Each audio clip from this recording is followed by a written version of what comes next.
Buns all out. It's pressed. Well, then. Welcome in. We're live.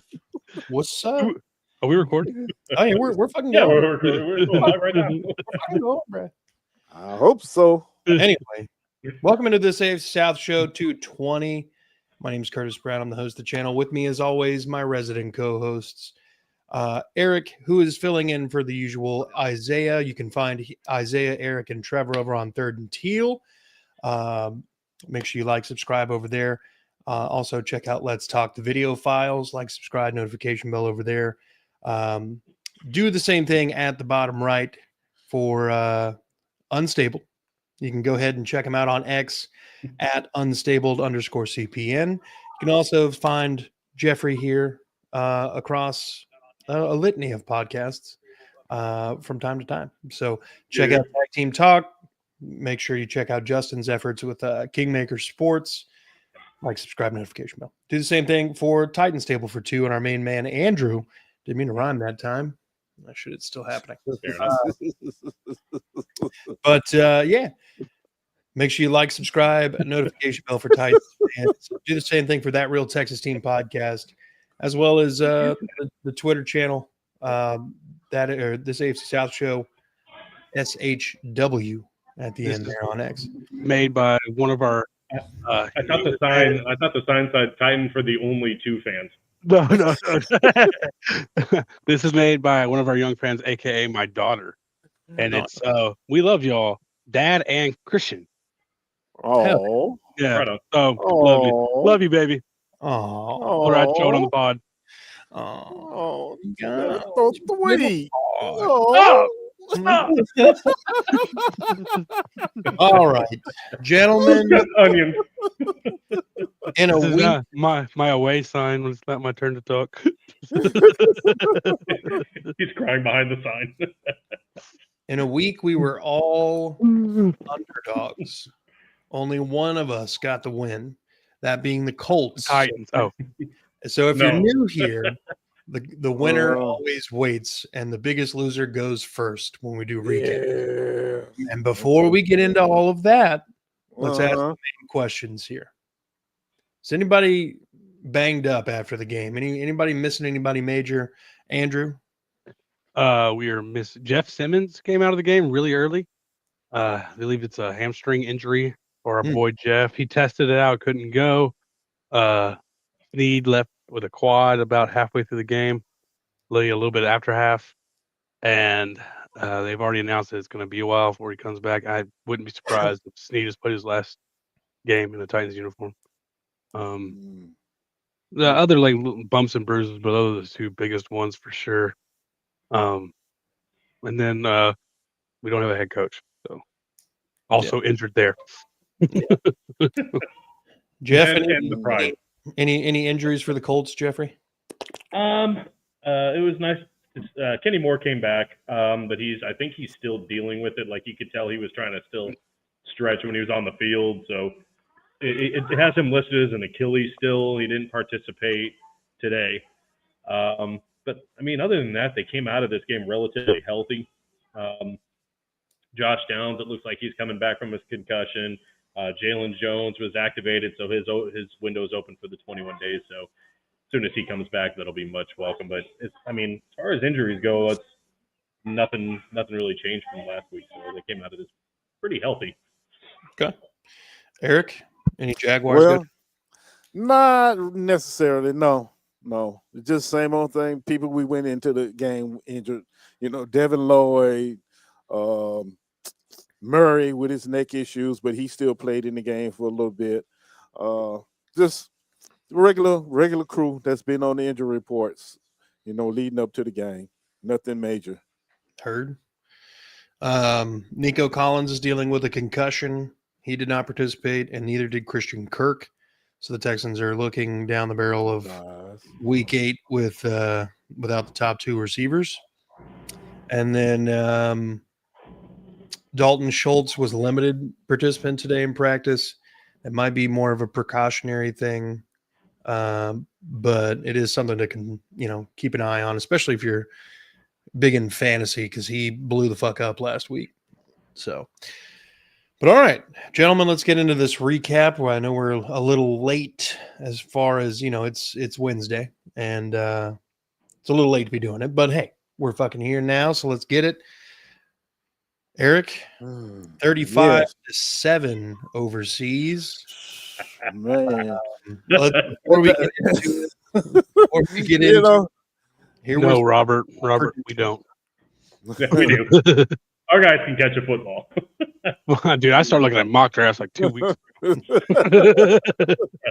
here's what everybody said for the predictions for this game. I said 20-14 Rams. Eric said 21-17 Rams. I believe, was this Jeff or Justin? I was on it. Okay. Jeff, 23-21 Rams, and Andrew 24-20 Rams. So obviously none of us really kind of expected the lopsided affair that it turned out to be. But Eric, let's hear about it from the Jaguars' perspective. The Jaguars' perspective is the chickens came home to roost Sunday. That's just honestly. The defense didn't get any turnovers. The offense couldn't move the ball, and the offensive line sucked. Everything we talked about on the preview show actually happened in this game. Matthew Stafford went to work. You hear me? He didn't need Puka Nutua or whatever the boy name is. He didn't need him. He was, Man, you say names worse than I do.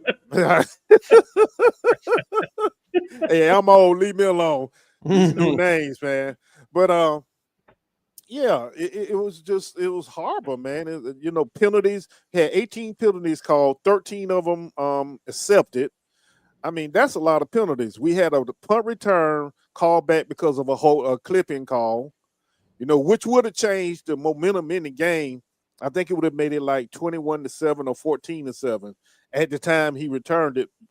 Changed the momentum a little bit, but the penalties is what's stopping us more or less. And as I said, defensively, they couldn't stop. They couldn't stop them. They stopped the run, but they couldn't stop the pass. Devontae Adams just. He basically did what he wanted to. Besides that one play with Travis Hunter on him, he couldn't get nothing that time. But other than that, he was just doing what the hell he wanted to do. As I mentioned before, the tight ends, they were having a field day. It was a very, very eye-opening performance, I must say. The lack of, Matthew Stafford. I don't know what they gave him on the plane ride over, because apparently they got there the day before or something like that, and he just was doing he was just doing the damn thing. I'm telling you, this game got so bad that if you was watching it, you noticed in the last half of the second quarter, the Rams took their foot off the gas. They took their foot off the gas. I mean, they got the ball with like little under 2 minutes left in the second quarter. They could have went down and tried to score. They didn't. They just basically just took it and just drove it, ran the ball without ran the timeout, and that was it. They did the same thing basically in the third quarter. Now we go and score a touchdown, and next thing you know, the Rams put up 14 more goddamn points. I mean, what does that tell you? But honestly, the Jaguars really got exposed. I'm not gonna say embarrassed, because if you really looked at the first few games we played, if it weren't for the defense getting turnovers in a timely manner, we could have lost as many as we won. So it really wasn't as embarrassing as a confirmation that this team still has a lot of work to do before they, be considered one of the top teams in the league. So, yeah. Hey, I'll tell the truth. The truth is the truth. It is what it is. They're not on that echelon yet. I don't care what nobody say. And I love my Jaguars, but the honesty is honesty. The bright spot, though, Travis Hunter, 8 receptions out of 13 targets, 101 yards, and his first NFL touchdown. That was a good thing to see. Yep. That was about it, because the rest of it was just pitiful, man. It really was a pitiful showing. It It was raining, so I'm gonna use that excuse. It was raining, so the field was slippery, so some of the receivers were slipping on their routes and stuff. I ain't gonna go there. Look, they played like crap. I'm gonna use Trevor's word. They played like ass. Okay, it's just that simple. So we lost 35-7. We going to bye this week. We live to play another Sunday. Okay, it's over with. Move on. Yeah, turn the page. Hey, Jeff, do you have any Jaguars takes on that game? I mean, I'm always up at like 6, 7 in the morning. So yeah, I watched the game, and if you can call it that, it wasn't a game. It was just a whooping. But I did not expect a blowout like that. But it was funny. I don't know. It was just bad. I don't.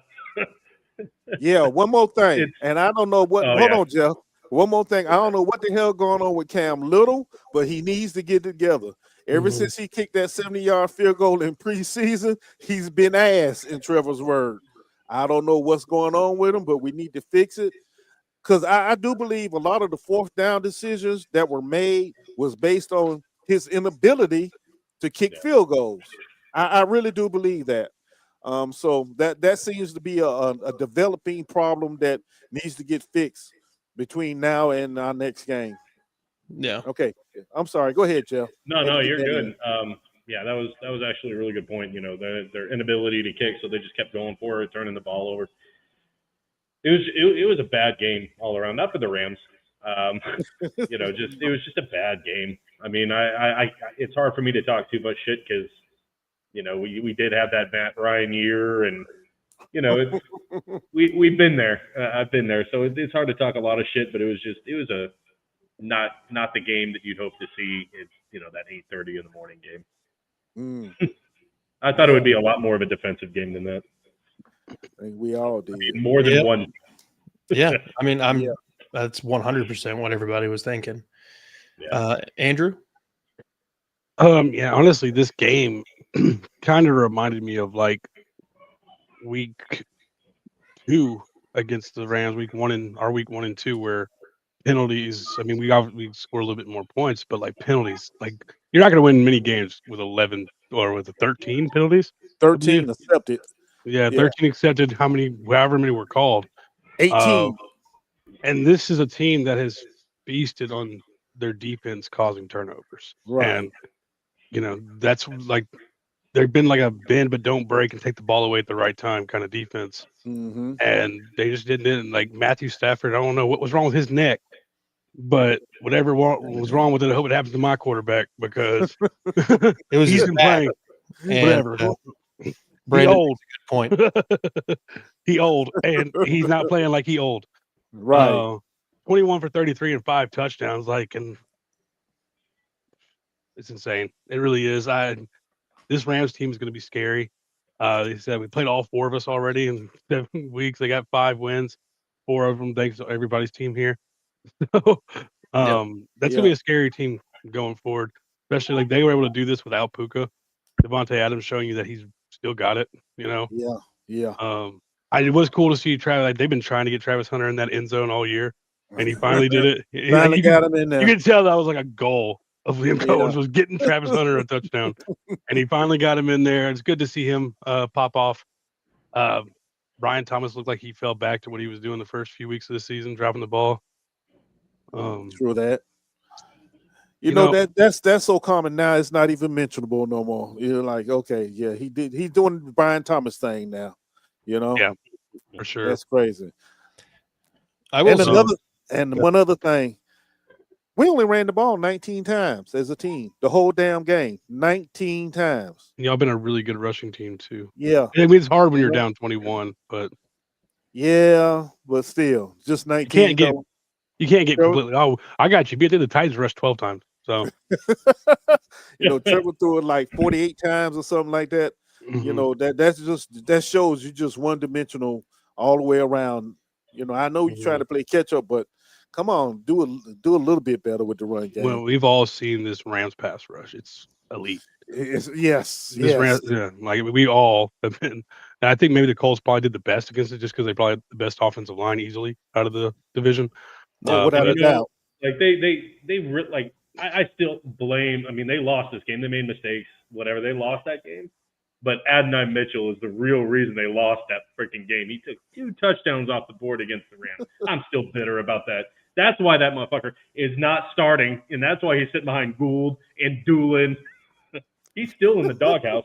Hey, this is a week 7 reaction, not a week 4. All right.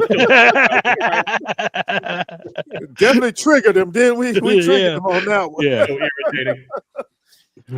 Hey, all I'm going to say is we had the lowest margin of defeat against the Rams. All right, even with your touchdowns taken away. Not the point. They would have won with the touchdowns. What are you talking about? I would have, should have, could have.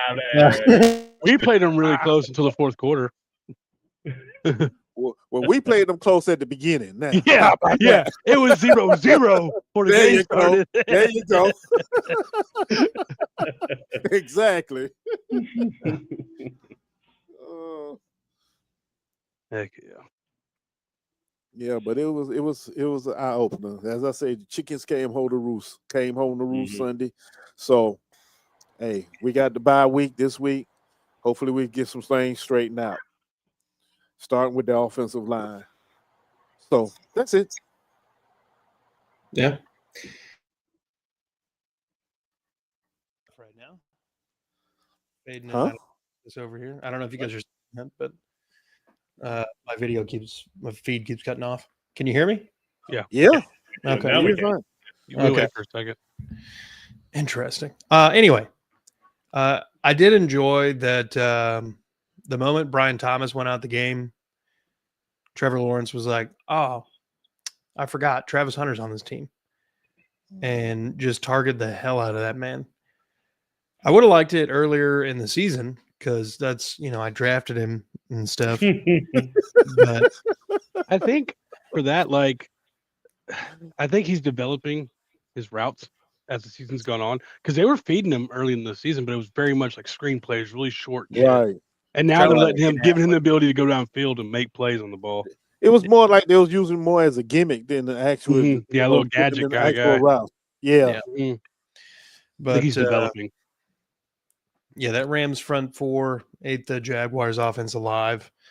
Was that back-to-back weeks of 7 sacks? 7 sacks, yes, back-to-back weeks. Damn. Back-to-back. But we called it in the preview show. We said that line wasn't nothing to play with. So, hey, it is what it is. It happens. Yeah. All right, well, let's talk about a revenge game then, folks. Mike Vrabel brought his Patriots down to Nashville for a revenge game against the two-tone Blue Boys, and it went about as well as you would expect. Mike Vrabel's Patriots got the final score win of 31-13. One of my former bosses actually put a bet on the over on that game and ended up winning like $390. Wow. Glad we could assist. Huh? Glad we could assist that. Hey, you're welcome. This is what you got to do. Can't do without our 13. For the predictions, I've had this. I had 44-17 New England. Eric said 35-17 New England. Jeff with the closest, 31-10. Yes, he was close. Andrew 21-20 Tennessee. So Andrew, let's hear about what went down in the Mike Vrabel Bowl. Ooh, yeah. 3. The defense not great. And then Simmons, I think first quarter exit, not being able to come back. Definitely doesn't help when the best player in your team doesn't play on an already questionable defense. Yeah. And Sweat came back. He definitely looked like somebody who needed to get back in game shape a little bit. But he made some plays. He made a sack. Speaking of quarterbacks that have been playing out of their mind, Drake May is playing at an MVP level right now. So shout out to Drake May, I guess. Stevenson had his best day on the ground. We were 12 times. I was right, Eric. 12 times for 39 yards. That's ugly. Ugly. And and it was closer going into the offense looked better in the first I'm in the group chat with a couple other Titans. They're like, oh wow, this offense already looks better. Chim DK had a kind of a coming out game. They finally got him involved in the offense, and I think that's probably why Tyler Lockett asked for his release. You could see the writing on the wall that Jim was about to get a lot more snaps. The snaps are about to go way down. He's old. Go play for a championship. I respect it. Go do something with your career. Don't get stuck here for the last couple of years of your career. Cam actually, he had an interception and he had that really weird fumble, like the 2 weeks in a row where the ball just comes out of his hand. Whatever that is, whether it's him patting the ball or sweat or whatever it is, I don't really care what it is. Fix it. But you take that out of it, like he played a decent game. He's 25 for 34, 255 yards, a touchdown. In the interception, it came off Chig's hands and went to. It was off target, but I don't know if he expected Chig to sit down on his route and Chig went to the inside. You never know. All you see is an interception, But either way, it came off his hands right into the defender. We'll see Calvin's not out there. Jeff's not out there. Snead goes out too. No, he was playing like shit anyway. You're looking at this game like with 2 minutes left in the first half or so, like around there. We're up 13-10. Appreciate it, Trey. I didn't make it though, so whatever. We're looking at 13-10, and then you give up a fucking 45-yard bomb, whatever it was. You go down 17-13, and then you don't even really try to go get a field goal or anything after that. Like I think there was like a minute left, and you had all 3 timeouts. And then you come out, give up a touchdown on the first drive, and the Cam Ward fumble thing happens to a touchdown. They get 2 touchdowns in 11 seconds, and now it's 31-13. And you're like, what the fuck just happened?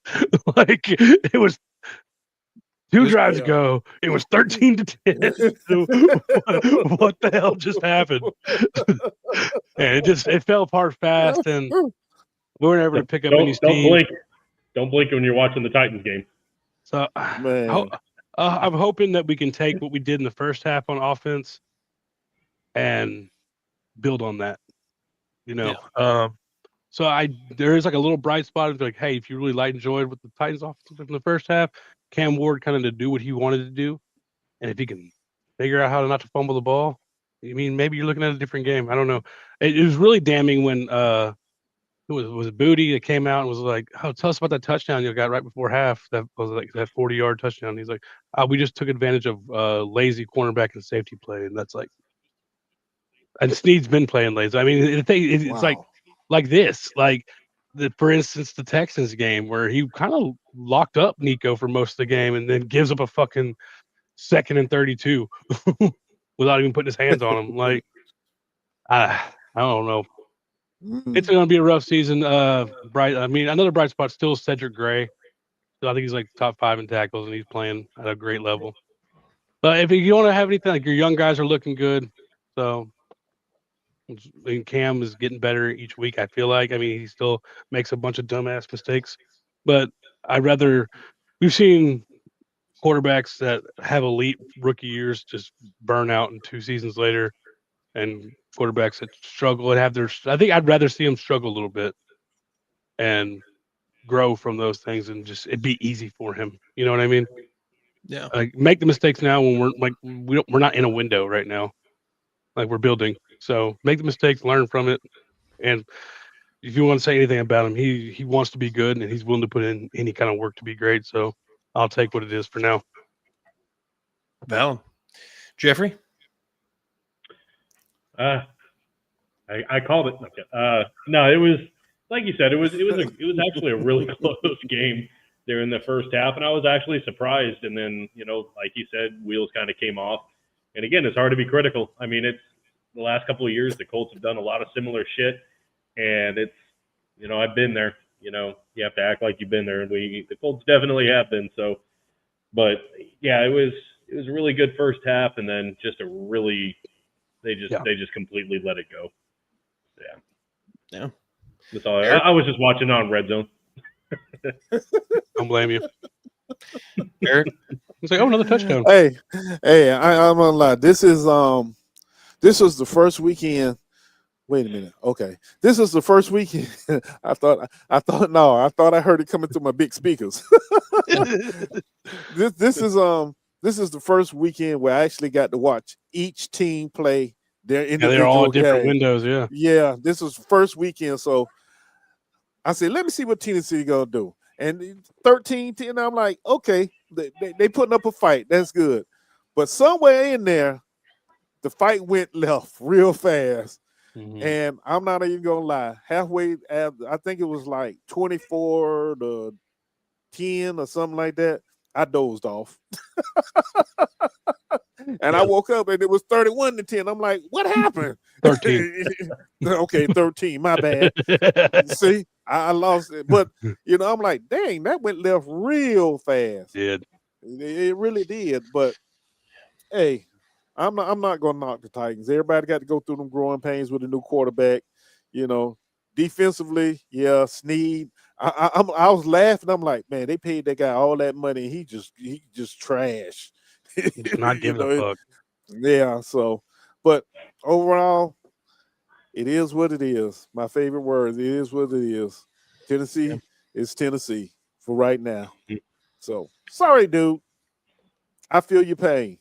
Off to the league scoring offense Colts. Yeah. No, we still got another one to go first before we get to the Colts. No, I'm talking about us. Oh, y'all. Yeah. Yeah, that's not gonna be pretty. R.I.P. That's not gonna be pretty at all. Yeah, week 9. No. Yeah, watching the Titans game, I was pleasantly surprised to see that it was competitive early. The Titans jumped out to a quick lead, and I was like, "Oh shit! Oh shit! Are the Titans about to do this right now? Should the Patriots be on upset alert?" Drake May got hurt, and I was like, "Oh shit! They're bringing Josh Dobbs in.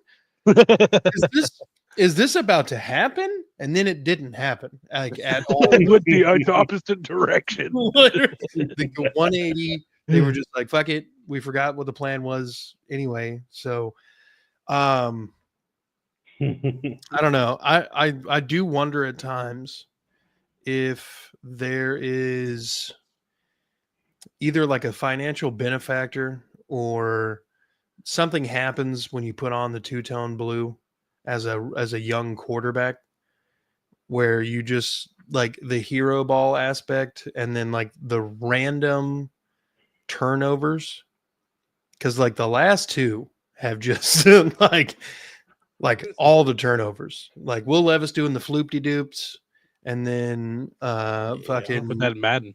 they really do, and then Cam Ward has like intermittent butterfingers or some shit, potentially sweaty ass at the center. Who knows? His floopy dupes usually end up pretty good. Cam's floopy dupes are good. Yeah, to be fair, you just can't hold on to the ball. He's like, huh? Oh wow! Starts playing hot potato with it. I don't know. I think the Titans they're in for a rough ride. Anybody who bet the under on the 5.5 wins for the Titans this season, Cash. looking pretty good right now. Looking pretty good right now. Shit. But yeah, I don't think I took that bet, but I think I did have the under on that. The road to 11-6 starts right now, baby. Oh my Boy. Super Bowl down, baby. And the fantasy has begun. You can't go 11-6 without going 1-6, baby. I think. Keep hope alive, my brother. Keep hope alive. If I'm not gonna do it, who is then? Oh, Anybody else got anything Titans related? no. Let's move on to the late Monday night game where Houston traveled up to Seattle and left the offense at home for most of the game. A 27-19 win for the Seahawks. Here are the score predictions that we had, gentlemen. I said 21-17 Houston. Eric said 17-15 Seattle. Jeff 24-17 Seattle, and Andrew 20-13 Seattle. So Jeff, you were close, man. You're on it, dude. On the money this Yeah. weekend. Andrew, before I get too deep into this, you got a head coach. Yeah. There's a couple options that I'm actually really a fan of. I think the Mike McCarthy route isn't bad. He's been a proven winner. Somebody who's done the job, the opposite of Brian Callahan, somebody established, and then hopefully, however it is, I hope they keep Bones Fossil as our special teams coordinator because our special teams have been amazing this year. And I'm actually kind of a fan of Robert Saleh. Interesting. Yeah, I think he did. I mean, look how much that Jets defense changed after he left. It went down like the next week went down the fucking toilet after he left. Because I'm imagining Mike McDaniel gets fired too, and they have a relationship. I would love a Robert Saleh led team with Mike McDaniel as my OC because I think he could dial up some plays for Cam. I don't like Joe Brady. I'm up in the air on Cliff Kingsbury. I think has he learned along the way? It's hard to tell what this Commanders offense looks like in year two of Jaden Daniels because he's been hurt all year, on and off the field. But yeah, I like the Mike McCarthy route a lot, and I'm someone mentioned the Robert Saleh thing, and I'm not completely against it because I think he can build a culture. Yeah. Because if any team is cursed, it's the Jets. So, I mean, you're not wrong at all, actually. But all right, back to the Seahawks and Texans game. So the Seahawks jump out to a 14-0 lead, and there's all sorts of shenanigans that had happened up to that point, where we get bailed out with the not getting a safety because he was first contacted like just outside, like a cunt hair away from the fucking breaking the goal line. Get bailed out with that one. Definitely should have been a I would safety. still call that a safety. Yeah. I mean, I accepted it as fate because I saw the immediate judge in the back just going doing Right. Exactly. I was like, all right, well, we're fucked. But we kick a field goal, make it 14-3. Seahawks get into field goal position, admittedly a further field goal, 50 plus. And fresh off the PUP list, Danico Autry comes in and blocks the damn field goal after forcing Sam Darnold on the previous play to throw the ball away. Fucking clutch as hell. I love Danico Autry. Dude, he's huge, lanky. He can play all the positions. Very glad he's back. Has a motor on him. He does. Yeah. And he's like 36. We block the field goal. We get in field goal position, kick one, 14-6 going into halftime. Somehow at halftime, we're 8 points away, and we have no business being that close. Mm-hmm. The offense does not look good. The offensive line is not picking up very obvious safety blitzes, and the stunts are getting them from time to time. While in the first half, if I'm not mistaken, CJ had like 48% pressure rate. Mm-hmm. So just astronomical failure on all ends. Some of that is him not feeling the pocket appropriately. Some of that is the line failing. Some of that is the running back failing. But there were moments of CJ Stroud stepping up, finding a guy, and he would fucking drop it. And it was a lot, and it was annoying as fuck. Also, outside of just the general normal of the offensive line being piss poor, we have regressed in the sense of we had found a left guard that had started and played 100% of the snaps for the last 2 games. And prior to that, we had a rotation at left guard, basically a 50-50 split. For whatever fucking reason, D'Amico Ryans, Nick Caley were like, Laken Tomlinson, get your old ass out there. You're going to be playing against your former team tonight. And that didn't work at all. Ed Ingram, who, PFF had graded him really, really high, to this point was made a fool of by Leonard Williams almost at will. Ariante Ursary, he's a rookie and he's not really showing signs of development and improvement. There's a lot of pass rushers that are kind of figuring out exactly how to get by his big ass. I want to say that the offensive line coach is kind of regressing. I want to say that Nick Caley regressed after the last 2 weeks as far as the situational play calling.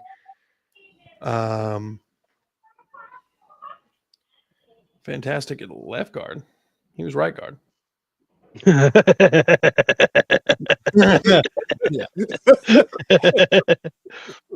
Should have waited. Yeah. It's funny.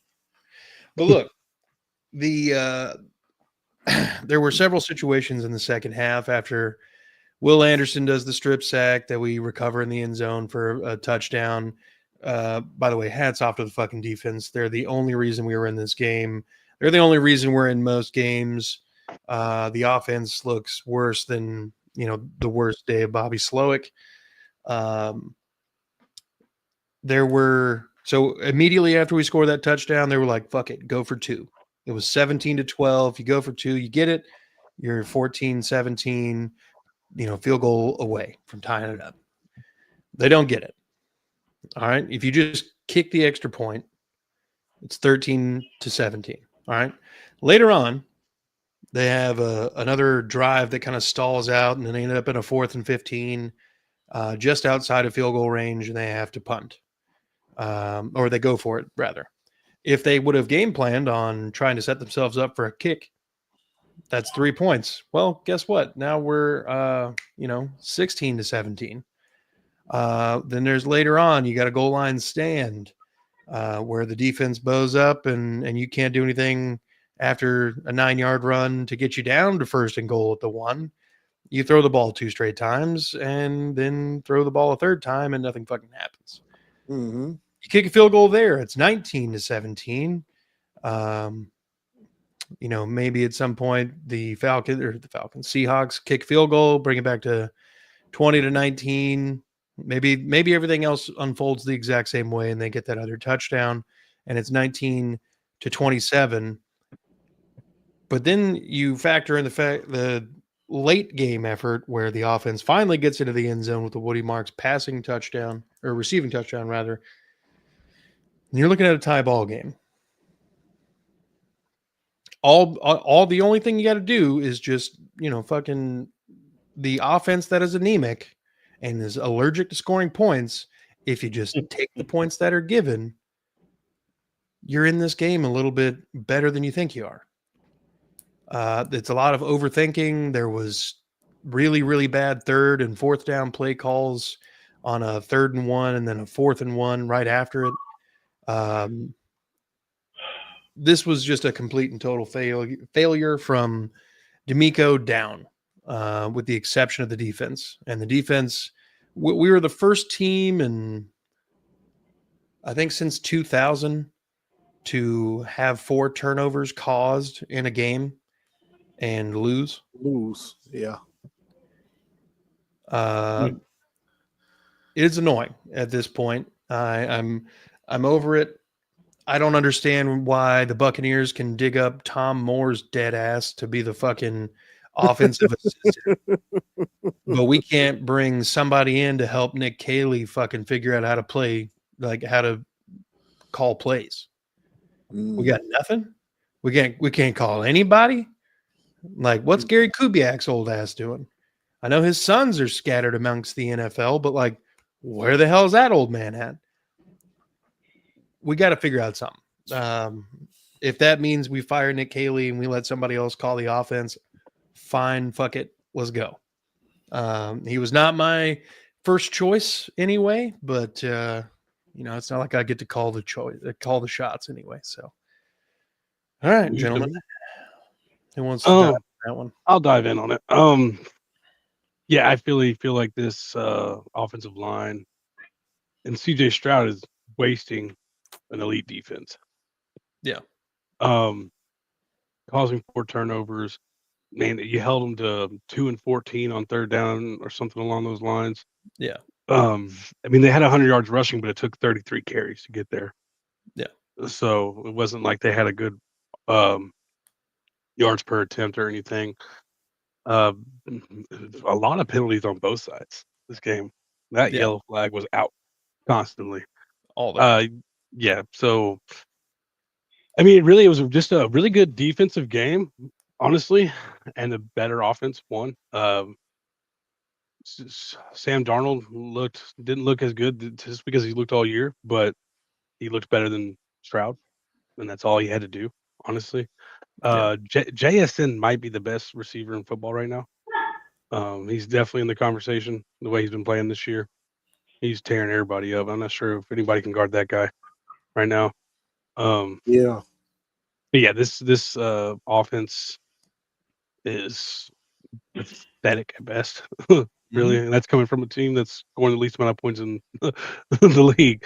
Yeah, I don't really. It's this defense that they've built, this great, amazing defense they built is just At some point, the ownership has to realize that Nick Caserio can't fucking hire any more Patriot knockoffs. Mhm. And then D'Amico Ryans has no ability to evaluate offensive players. And neither does Nick Caserio, who can't fucking evaluate an offensive lineman to save his fucking life. I wish it was a different problem. You know what I mean? Like since 2002, this has been a problem.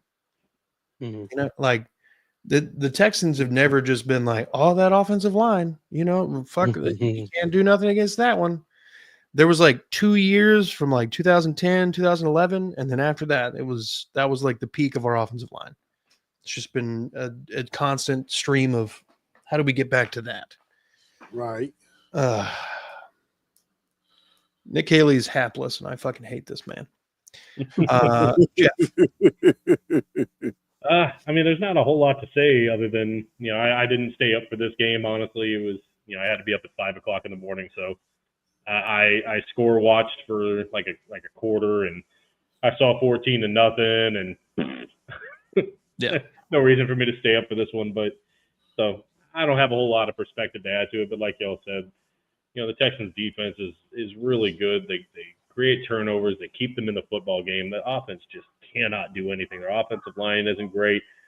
Their running backs, I mean, aside from when they played like the Colts last year, like it's just they can't run the ball. They can't pass it. They can't do anything offensively.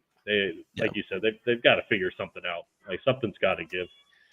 What's crazy to me is it kind of seemed like the offense seemed to figure itself out when Nico Collins went out of the game. I don't know if anybody else noticed that or was still watching at that point, but Nico Collins leaves the game in like the fourth quarter. And I was like, and then he just started looking around the field instead of just at Nico. And I was like, well, son of a bitch. Maybe that's seeing Jalen Noel get some targets was cool. Exactly. I mean, he exploded. Like, we can't get him to fucking catch him, like, to do shit. They won't let him do anything. They're like, let's put Braxton Berrios out there. Right. You know, the funny thing about that is the announcers kept saying, why don't they throw it to Noel? Why don't they throw it to Noel? You know, let him get out there and let him go. You know, yeah. So I feel you on that. I really do. Yeah, and we had a similar moment that Trevor Lawrence had on Monday night a couple weeks ago. Yeah, CJ so he didn't get up by the center, and he just fucking laid there like Peyton Manning. You know, and while you're watching, you're like, is he gonna try and get up? Is he gonna get up? Is he gonna get up? And he just laid there. He's like, oh man. Yeah. I bet that he fell and was like, I'm gonna get sacked anyway. Like, what are we doing? That's I'm not getting up just to get hit. The way he laid there, yeah, you can say that's what he felt. That's exactly what he felt. There was one Seahawk defender that was about to come in there and just like kind of lay on him a little bit. And then I think it was Chubb just fucking decleated that guy. And I was just like, how's that not a flag? Oh, fuck. All right. Anybody else got any Texans Seahawks? Negative. All right. Well, let's talk about the only winner in the AFC South this weekend. That would be the Indianapolis Colts at the Chargers. 38-24, the final score. And here were our predictions. I said 38-35 Los Angeles. Eric said 35-34 Los Angeles. Jeff 34-30 Indianapolis. Andrew 37-33 Los Angeles. So Jeffrey, take it away. Let's talk about the Pony Boys. I mean, there are a lot of reasons why this offense is doing as well as it's doing. But I think you actually kind of touched on it when you were talking about the Texans, Curtis, and that's how the offense looked better after Nico. And I'm not saying that Nico isn't a great weapon. I'm saying that there's no one receiver on this team that's like the standout favorite where they have to target him. They just have a lot of good twos, and it's working. Like they all have different skill sets, and it all works for what they need to do in any given situation. And a lot of it is because of what Jonathan Taylor has been able to do this year. And I saw something on the internet that had to be rage bait. It was saying, the three best running backs, Bijan, I think it said Jahmyr Gibbs and CMC. And I'm like, how the fuck are you not going to say Jonathan Taylor when this dude has 11 touchdowns? He's right now, if the season ended today, he'd be the Triple Crown winner. Like he is far and away the best back in the league right now, behind one of the best offensive lines this year. And I'm sorry, Tyler Warren right now, best tight end. They've got so many weapons that are doing so much in this offense that everything is working. They started off the game against the Chargers, 3 straight touchdowns. Chargers couldn't do shit to start this game. Big Grove, he had a tip pass. He tipped the ball, had a pick. So we've got defensive linemen that are getting interceptions. Latu's already had 2 this year. Nick Cross had a great interception in the end zone to turn him away. And Isaiah's, he's still on that. Yeah, he just can't admit how good Tyler Warren is. But no, I mean, Daniel Jones is, and going into the season, I was not high on this team. You can look back at the Unstable podcast before the season started. I had no expectations. No expectations. So I'm happy to be proven wrong. I really am. I'm enjoying every second of this, and they're putting up like historic numbers, and I don't understand it. I don't know where it came from. I'll take it. But if you even look at the stats in this game, the Chargers, if you just look at the yards and everything, the Chargers should have won this game. But they just couldn't finish drives. Like I said, that pick in the end zone to Nick Cross, I think he dropped back 55 times, and the Colts had 29 pressures. So that's a huge contrast to last year. I mean, there was a game, I think it was against Jacksonville, they had none on Trevor Lawrence. So it's a big difference what Lou Anarumo is doing and the different schemes that he's dialing up. But what can I say, man? Like this team is just running at a really high level. I don't understand how they're doing it. This is not the Daniel Jones from New York. The defense, I mean, obviously the Colts have problems, especially on that defensive backfield with Ward being out, Jalen Jones being out. That's why a lot of teams are putting up yards. And that's I guess my biggest takeaway from this is that they're not perfect, obviously. No team is, but Chris Ballard's got to do something with that trade deadline. It's hard to trade for a corner, especially midseason, but there's got to be something. I think Ward's still set to miss another 3 games. But hopefully, like I said, at least Jalen Jones is on his way back soon. What the hell did he say? The only strip sacking the Colts D-line does is after the game in their show hotel. Oh, he's trying to rage bait and failing. You can't take away the side, baby. They're the best team in the NFL. Argue with your mama. Argue it. You can't. Nah, man. Even Daniel Jones, like there was a 3rd and 17, and he dropped a perfect dime to Alec Pierce. Like I thought, okay, the Chargers they're getting that momentum swing back. Like they had a really good series on defense, and then it was just upended. Like this is Daniel Jones. You can just tell is just playing with a lot of confidence right now, as is the rest of this team. You can tell that they bought into what the Colts are doing. They bought into Shane Steichen. I was out on Steichen. I was out on Ballard last year. Again, I'm happy to be being proven wrong right now. I just hope it can continue. But, you know, they said the Chargers were a really big test. They were 3-0 in their division. They've been playing some really good football. And the Colts basically steamrolled them. I mean, I just thought it was fun. The Chargers' best drive was in that third quarter. And it took them 9 minutes to score. 8.5, 9 minutes. And I was just sitting back like, I don't even care.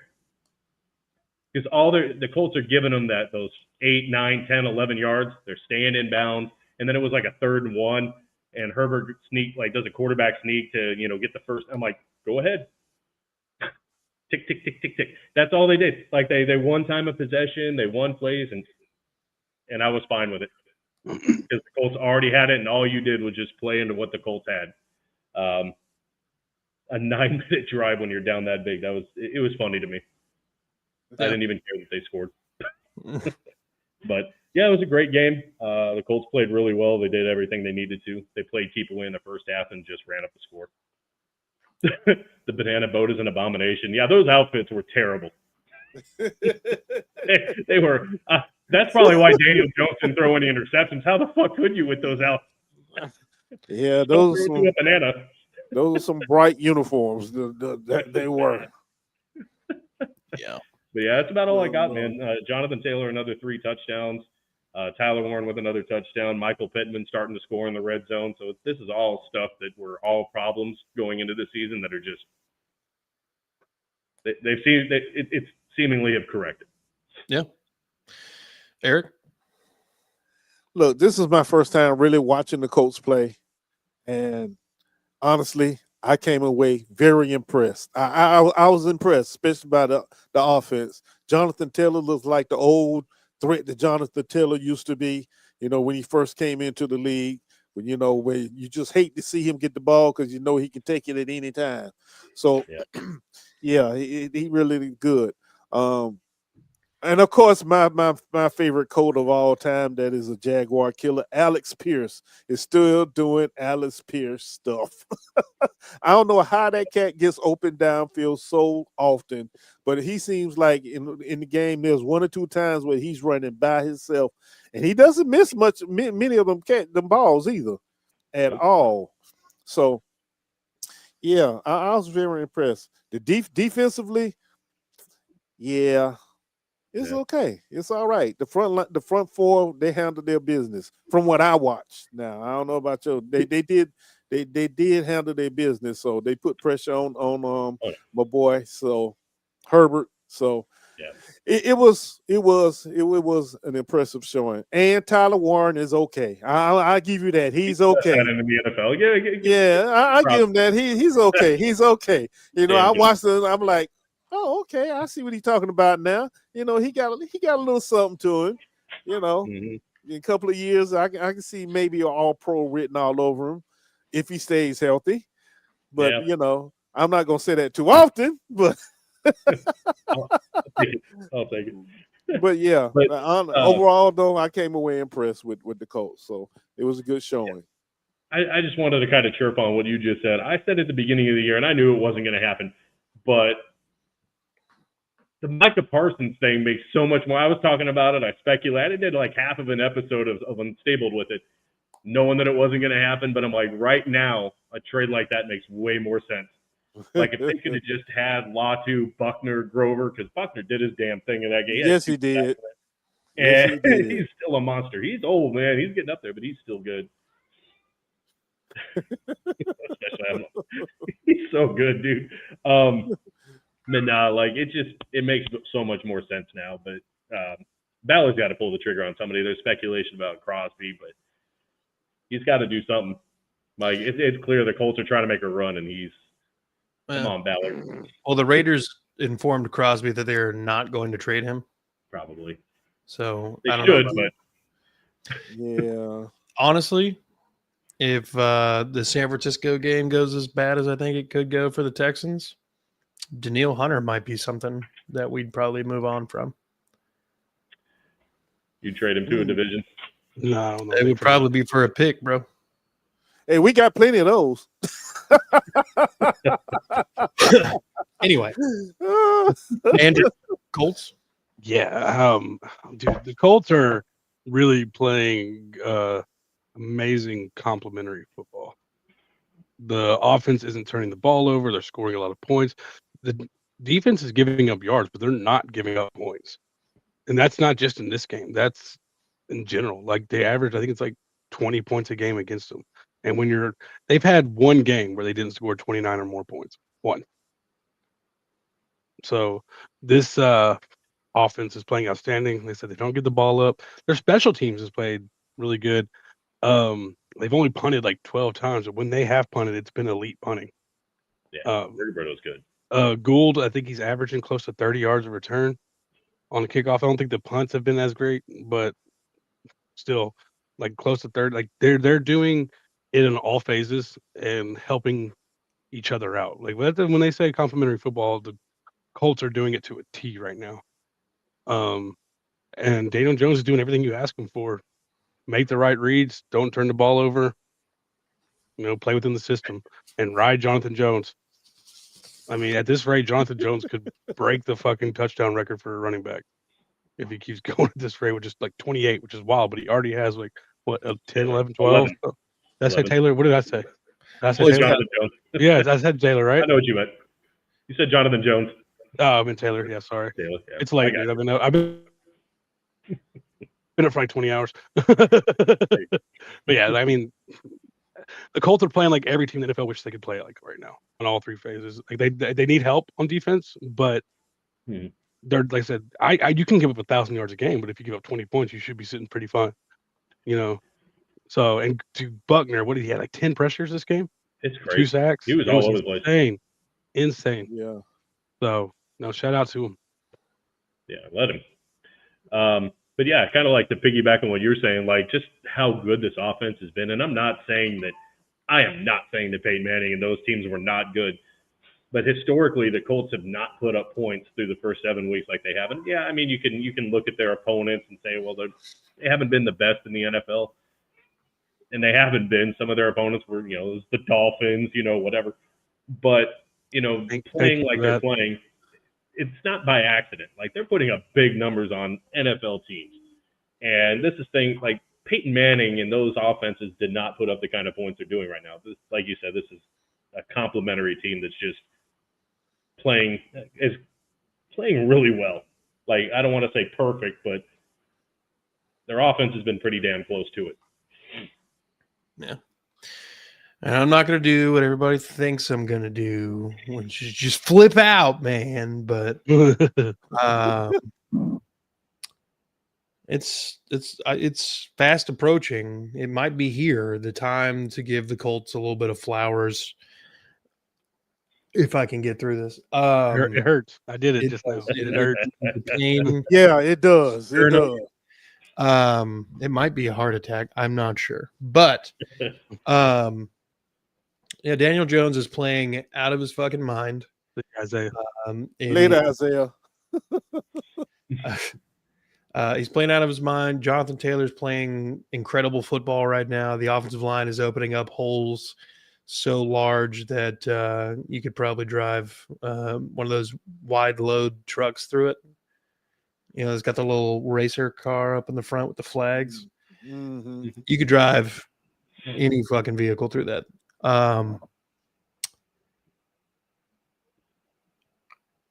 This was what we all had said was the first test. It was an offense that was capable. They got weapons. Your defense is depleted. Blah blah blah.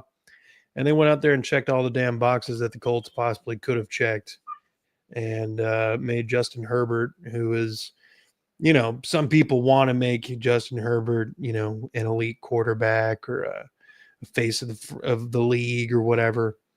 It ain't him. All right.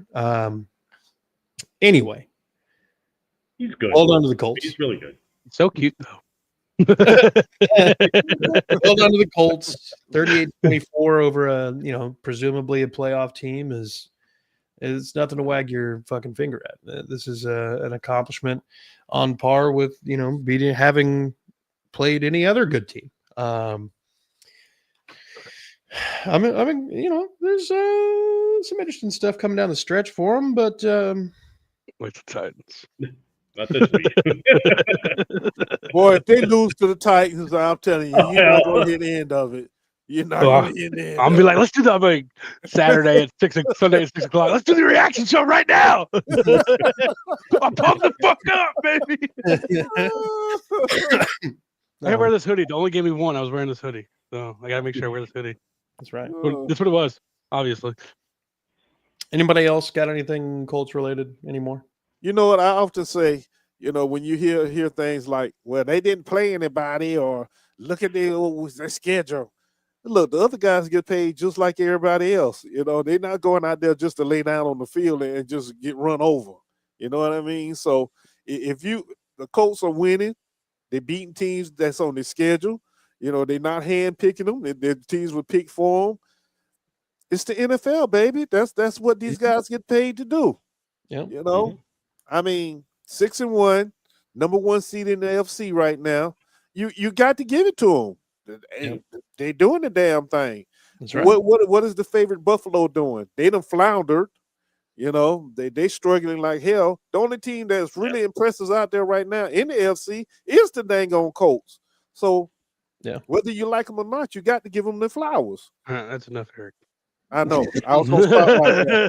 Thank you. I heard myself. I was like, okay, yeah, I'm gonna stop right there. That's getting a little bit. And that's enough. Yeah.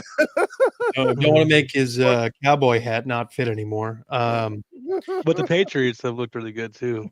Well, yeah. Wish we had their coach. Yeah. Man.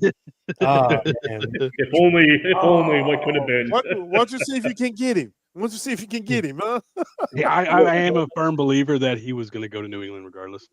Yeah. Oh, absolutely. He was never going to stay here. After he put him in the Ring of Honor, I was like, oh yeah, he was gone regardless. Yeah. We just made it easier on him. Yeah. Gentlemen, I think this is good. Easy. Go ahead and wrap her up. Do we have any more closing comments? Negative. Never the Titans. Duval, baby.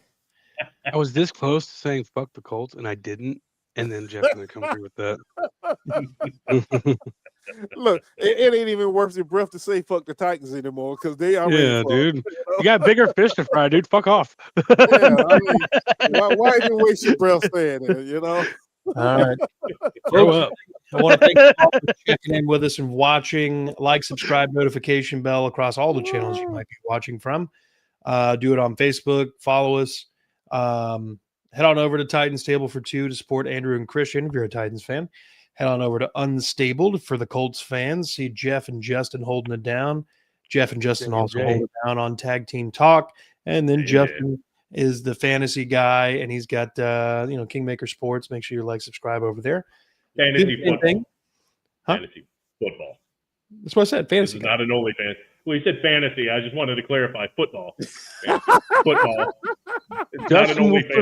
Justin will fulfill all of your fantasies. Okay. I'm calling Kingmaker for nothing. And then you got all right. Make sure you head on over to Third and Teal to support Isaiah, Eric, and Trevor. And then head on over to Let's Talk the Video Files to support Eric's channel. Subscribe, notification bells there. Do the same thing for That Real Texas Team podcast if you're a Texans fan. Most of all, people, be good people. Thank you for watching. Fuck the Colts.